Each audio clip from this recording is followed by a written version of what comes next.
우리 시대는 지금 눈이 바깥으로 많이 향해 있습니다. 바깥의 건 너무 많이 보거든요. 그런데 자기를 잘 안 보는 거예요. 자기를. 왜 사람이 더 구원받지 못하냐 하면은 자기를 볼 줄을 모르는 거예요. 자기를 보면은 자기가 얼마나 연약하고 부족하고 죄 많은 존재인지 알 수 있는데 자기 속을 들여다보지 않는 겁니다. 속에 눈이 가득하더라. 속에.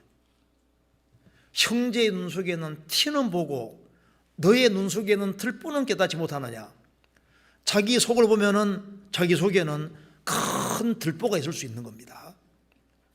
하나님 앞에 아주 근본적인 문제가 있는데 사실 가정 문제도 남의 문제가 아니라 내 문제일 수도 있는 거예요. 그렇죠? 남을 탓하기 전에 자기 문제일 수도 있거든요. 또 대인 관계 속에서 저 사람 잘못했다. 그런데 자기가 더 큰 잘못일 수도 있는 거라니까요. 자기 속을 봐야 되는데 문제는 우리 속을 우리가 어떻게 보냐가 말입니다. 성경을 통해서 자기 속을 비춰보면 자기를 알 수 있는 겁니다. 성경 시편 19편입니다. 7절입니다. 나를 훈계하신 여호와를 송축할지라 밤마다 내 심장이 나를 교훈하도다. 나를 훈계하신 여호와를 송축할지라 밤마다 내 심장이 나를 교훈하도다. 다윗은 하나님 마음에 합한 사람입니다. 밤마다 내 심장이 나를 교훈하도다. 자기 반성을 하고 살아가는 거예요.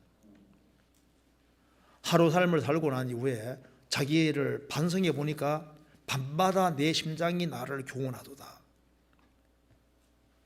자기를 돌아보는 사람은 자기 연약한 걸 알 수 있는 거예요. 자기가 인생뿐이라는 걸 알 수 있고 얼마나 부족한 것이 많은 존재인 줄을 알 수가 있는 겁니다. 시편 19편입니다. 자기 허물을 능히 깨달을 자 누구리요. 나를 숨은 허물에서 벗어나게 하소서. 또 주의 종으로 고범죄를 짓지 말게 하사 그 죄가 나를 주장치 못하게 하소서. 그리하시면 내가 정직하여 큰 죄과에서 벗어나겠나이다. 자기 허물을 능히 깨달을 자 누구리요. 인생 중에 누가 자기 허물을 능히 깨달을 자가 있으리요. 나를 숨은 허물에서 벗어나게 하소서. 우리가 미처 깨닫지 못하는 허물들이 많이 있습니다. 그래서 우리가 날이 가면 갈수록 자신이 부족하다는 걸 깨닫게 되는 겁니다. 자기 허물을 능히 깨달을 자 누구리요. 자기를 잘 모릅니다. 우리가 이제 구원받을 때 자기가 좀 꽤 괜찮다고 생각하고 구원받은 사람도 있을 거 아니에요. 그런데 신앙생활을 한번 할수록 내가 괜찮은 사람이 아니고 내가 문제가 진짜 많은 사람이었다는 것을 날이 가면 갈수록 깨달을 수 있잖아요.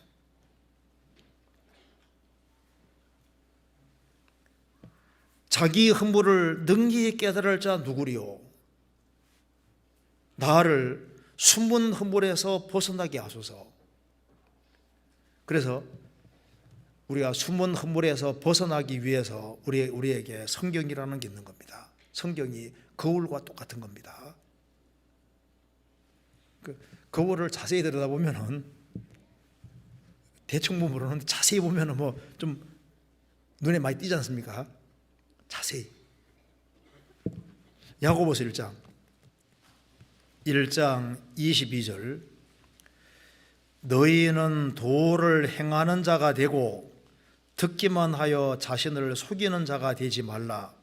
누구든지 도를 듣고 행하지 아니하면 그는 거울로 자기의 생긴 얼굴을 보는 사람과 같으니 제 자신을 보고 가서 그 모양이었다는 것을 곧 잊어버리거니와 자유하게 하는 온전한 율법을 들여다보고 있는 자는 듣고 잊어버리는 자가 아니요 실행하는 자니 이 사람이 그 행하는 일에 복을 받으리라.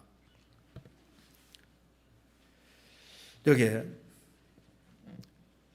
하나님의 말씀을 거울이라고 했습니다. 그래서 누구든지 도를 듣고 행하지 않으면 그는 거울로 자기의 생긴 얼굴을 보는 사람과 같아. 우리 거울은 자세히 보잖아요. 근데 성경을 자세히 들여다보면은 성경은 자기를 반성하게 만들고 자기 연약한 걸 깨닫게 만들고 자기 부족하다는 걸 깨닫게 만드는 겁니다. 그래서